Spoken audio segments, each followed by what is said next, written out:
The beginning is a very delicate time. But who cares about that? Let's talk about Team Fortress 2.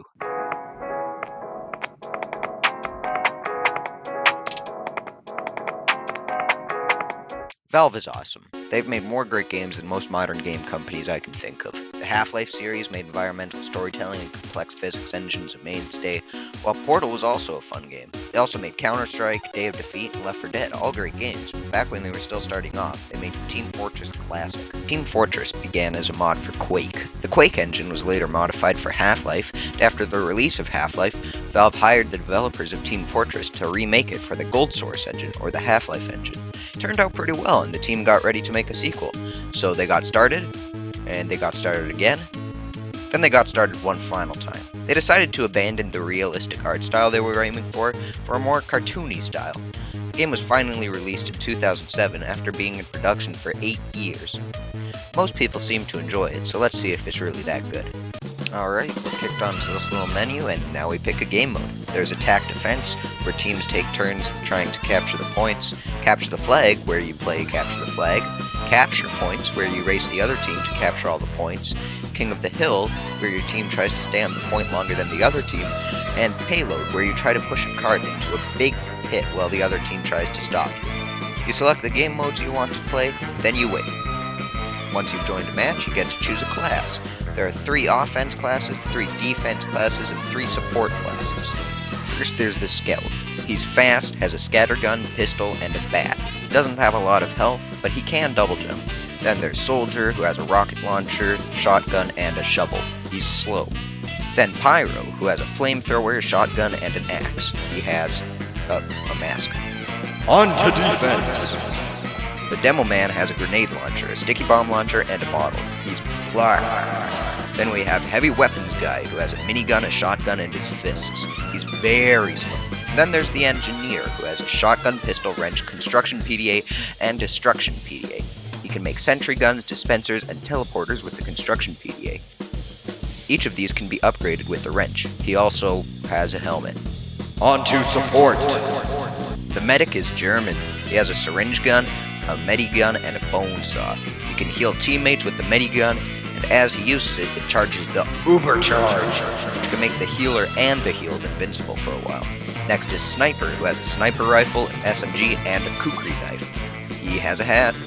Next is Spy. He has a revolver, a sapper, a knife, and a disguise kit. He can use the sapper to sap energy from engineer buildings, he can disguise, and he can turn invisible. If he attacks when he is disguised, the disguise disappears. He's French. Once a class has been picked, you join the round and start fighting. One of the few issues with this game is that it has a very steep learning curve. You can pick to do a short training session, but once you start fighting, you will find the game very difficult. Once you've figured everything out, though, the game becomes very fun. You should still expect to die a lot. After playing for a while, you can collect new weapons, some being used for all classes, some for only some of the classes, and most being used for only one class. You are also able to purchase cosmetics for each of the classes. If you aren't getting a lot from the gameplay, then you should look through the story, which is way too complex for me to explain in this short video, so I'll just give you an abbreviated version. Zephaniah Mann, the CEO of Manco, was convinced by his 2 sons to buy a ton of useless land in New Mexico. Eventually, Zephaniah Mann succumbed to old age, leaving Manco to Saxton Hale, who is very large. The land in New Mexico was left for Zephaniah's sons, Redmond and Blutarch, who started the companies Red and Blue, and used immortality machines so they could battle over the land for the rest of time. Both of them hired teams of mercenaries, all of whom died by 1890 and were continuously replaced by younger men. The original team consisted of Billy the Kid as Scout, Stonewall Jackson as Soldier, Abraham Lincoln as Pyro, Alfred Noble as Demo Man, John Henry as the Heavy, Nikola Tesla as the Engineer, Sigmund Freud as the Medic, Davy Crockett as the Sniper, and Christopher Lee as the merciless Dr. Fu Manchu, who cast a black shadow of fear across innocent lives as the Spy. If neither the story or the basic gameplay is doing it for you, then there's Man vs. Machine, where you team up to fight hordes of robots. There's also extra game modes like Fighting Saxton Hale and Medieval mode. Well, the game was very good. Nearly everyone seemed to enjoy it, and the game got to live on happily ever after. Or did it? After being a good fun game for many years, a competitor came along in the form of Overwatch. Some people liked Overwatch, but it wasn't big enough to be a real threat. That was until the bot crisis. Suddenly, computer-controlled players began appearing all over TF2.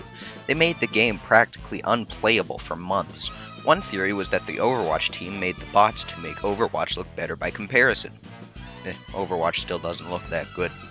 For a while, it seemed like Team Fortress 2 would die out and be forgotten. But then Valve, after not displaying any care for TF2 for years, began cracking down on the bots. Suddenly, thousands of bots began disappearing. People began playing again, and the game had a sudden resurgence in popularity.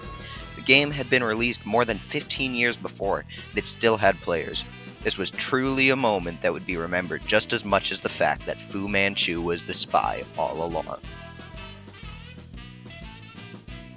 Thanks for watching. Thanks again to Reborn for the intro music. If you enjoyed this video, please like and subscribe. And if you hated this video, please be sure that your hate comment is double spaced. Bye.